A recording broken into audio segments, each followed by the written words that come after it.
Yes guys, welcome back to another video. Welcome to the George Benson football channel. For a match preview, I'm going to say like none other that we've done before. Why is that? Because, well, in 2012, I certainly wasn't making Chelsea videos. I was just starting out as a commentator playing Call of Duty.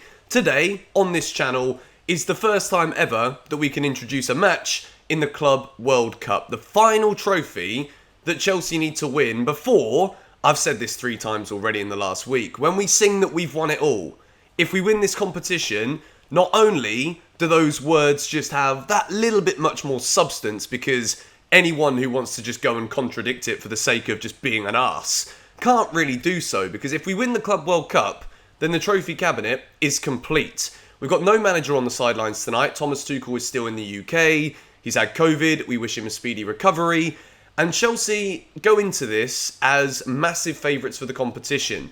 It isn't just this year that Chelsea are the winners of the Champions League and therefore go in to the Club World Cup as favourites. Every year, basically, the team that wins the UEFA Champions League in Europe often enters this competition as the team expected to win. There are sometimes surprises, like when we didn't win it in 2012, we were beaten, and it is a massive shame. And this time we want to make sure that we get it over the line. You know, Thomas Tuchel has spoke massively high about this competition, saying that even though he's not there, he doesn't want that plane to come back from Abu Dhabi without another trophy on it. Mason Mount has said the same thing. The club haven't won this competition yet, and we want to make sure that we come home with that trophy. It's one that not only means something sentimentally about that idea of wanting to complete the trophy cabinet, but it's also a massive boost if Chelsea can bring this trophy home going into the remainder of the season, going into the knockout phases of the Champions League, the competition that got us into this competition in the first place. And then you've also got a Carabao Cup final against Liverpool, FA Cup 5th round ties away at Luton, Premier League games galore. Chelsea know that winning this could be a massive springboard for the rest of the season. When we won the Super Cup, we went on an incredible run, and then all of a sudden we fell apart when we lost Ben Chilwell, Reece James, and a load of COVID cases. But now we could get that same kind of momentum being built from winning this trophy again. We're in the semi-final. There was a quarter-final phase, who the opponents we're facing tonight, Al Hilal from Saudi Arabia, winners of the Asian Champions League. They won 6-1. And I don't know if any of you guys watched it. I'd be absolutely lying if I said that I did. But I read a lot about it. I watched the highlights and I'm looking at it and I'm thinking, well, the other team weren't the best side I've ever seen. But at the same time, Al Hilal plays some very, very nice football. They're very well organised. I wouldn't say as a unit in terms of like defence, midfield, attack. I wouldn't say they're as regimented in a system as Chelsea might be. And I think overall, Chelsea's midfield will be so much stronger, and we'll get into why I think we will win as a result of that later in this video. But I do think that Chelsea need to approach this game with not only respect for Al Hilal. This is the Club World Cup. This is the best of the best from all over the world, and Chelsea have earned the right to be there, as have Al Hilal, Saudi champions. They're playing on regularly similar territory to what they would usually be playing in. We've got to respect them. Leonardo Jardim is their manager. He's a manager who's managed in Europe. Decent win percentage as well. I think it's something along the lines of 62.5%. They've got some players that have also been recognised across Europe as well, such as Marega. You remember Odion Ighalo, the Watford striker who ended up fulfilling his dream, played for Manchester United, had a very good spell there as well, went to China. They've got some decent players. And I think Chelsea cannot go into this game thinking we're the European champions, therefore it is a formality that we get this job done.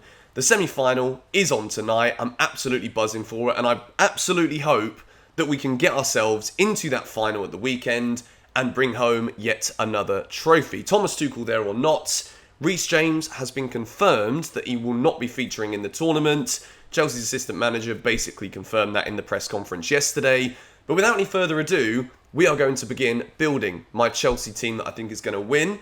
The formation that I've gone for is lined up like a 4-2-4, but because of the way we play, within transitions, it's obviously not always going to like this. Football, it very rarely does. When you look at a formation, it's very rarely that is how everything goes. There's always attack, there's always defence, there are transitions that need to be managed. And I think this team that I've built today is going to have more than enough quality to beat Al Hilal and move Chelsea into yet another final. We begin with the goalkeeper, the man who we can't stop singing his praises at the moment, and I'm absolutely delighted for him. Edouard Mendy has arguably had as good of a year as any goalkeeper could have ever imagined having in the history of sport, let alone bloody football. Champions League winner, African Cup of Nations winner, best FIFA goalkeeper, best UEFA goalkeeper, all of this stuff, and yet we can still sit here and praise the goalkeeper who's playing as his replacement, Kepa Arrizabalaga in goal. There is an opportunity here that semi-final and final could go to penalties. You never know. It's knockout football at this point, and Kepa in goal, I'm absolutely got nothing more to say other than we are blessed as a football club to have two top keepers at our club at our disposal. We move into the right back position, as if we're going with a 4 at the back today. Cesar Azpilicueta is the right back. We saw in that game against Plymouth, despite Chelsea not being at the races per se in terms of the kind of performance level we would expect, Chelsea, Azpi, still work very well going forward, as he always does, fighting for everything at the back too. Azpilicueta begins at right back. I'd like to see him get forward again in this semi-final, moving what I think is the best central defensive partnership, whether it's in a 2 or in a 3, that we could ever imagine at Chelsea Football Club. Thiago Silva and Tony Rudiger. Absolutely buzzing still with these two guys. You know, against Plymouth, we weren't the best, but I wouldn't say that is a fair representation of what to expect from Chelsea between now and the end of the season. I think whether we're going to cornerstone this team with 4 at the back or 3 at the back, continuing with wing backs, I think it will still be a combination of the two, depending on how well it goes game by game. I think we're going to go with a 4 at the back tonight, and I think Silva and Rudiger in that back too is without question the strongest partnership we have at the club. Moving into the left back. Now, I was going to pick Marcos Alonso because he scored the winning goal. We've praised him a lot, but once again, Marcos Alonso in a back 4, playing in left back, is certainly not something that I still think is preferable.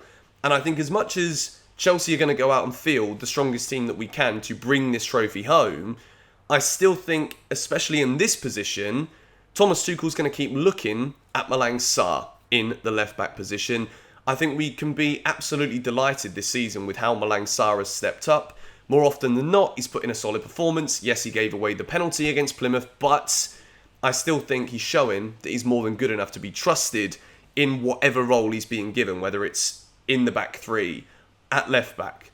Malang Sarr starts for me tonight. We move into a central midfield too, and we're going with the double K partnership of N'Golo Kante and Mateo Kovacic. I said it earlier on in the video.